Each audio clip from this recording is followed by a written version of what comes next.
Aujourd'hui, il y a trop d'inégalités sanitaires et sociales. Les populations les plus vulnérables, pour eux, la santé, c'est pas une préoccupation du quotidien. La santé, c'est pas simplement le soin.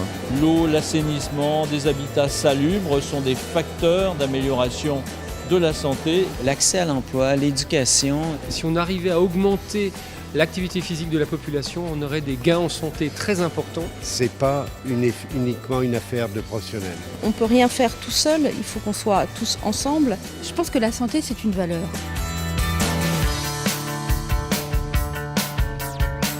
Une des actions majeures à mettre en place, c'est bien évidemment de mettre en place l'environnement le plus adéquat. Je veux parler de l'habitat, de l'assainissement, de tout ce qui touche à la santé environnementale, qui sont des mesures à prendre, et bien évidemment dans le cadre d'un partenariat entre les autorités sanitaires et les collectivités territoriales.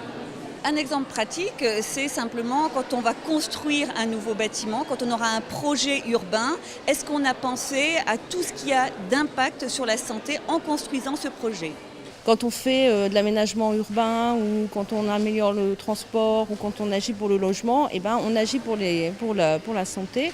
L'urbanisme, c'est une préoccupation première que les élus doivent avoir pour que les citoyens se sentent bien dans leur ville.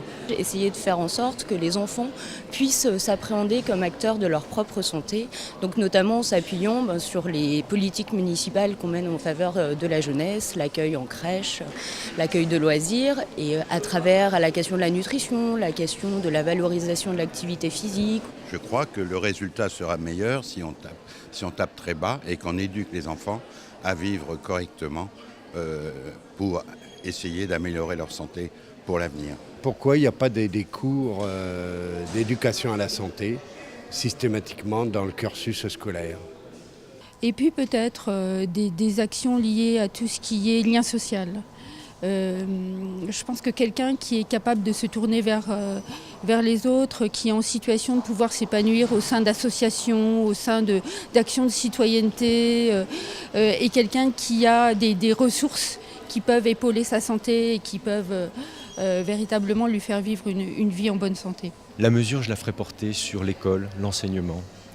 Les déterminants de la santé sont des déterminants qui sont essentiellement d'ordre social, éducatif. Et je crois vraiment que l'école a un rôle majeur à jouer au-delà des actions de santé qu'elle mène. Ce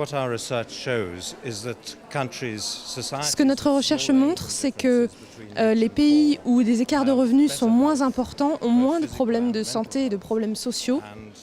Et donc la mesure qui serait à mettre en place, ce serait de réduire les écarts de revenus entre les plus riches et les plus pauvres. La mesure la plus essentielle pour le moment, c'est d'essayer d'intégrer dans les politiques, toutes les politiques publiques, pas juste dans les politiques sanitaires, vraiment dans les politiques sociales aussi, la question de la santé. Donc c'est la santé dans toutes les politiques. La mesure que je prendrais, ce serait de faire de la santé un indicateur de qualité des politiques publiques, de l'ensemble des politiques publiques. C'est-à-dire qu'à chaque fois, on validerait la qualité de la politique qu'on mène en fonction de son impact sur la santé, de sa répercussion sur la santé.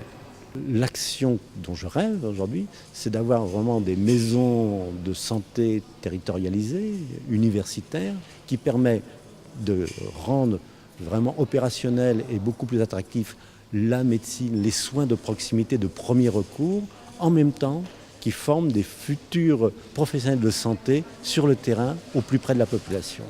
Ça doit être la préoccupation de chaque citoyen, et bien évidemment des politiques, et notamment des politiques locaux qui ont les villes, qui ont les territoires à organiser.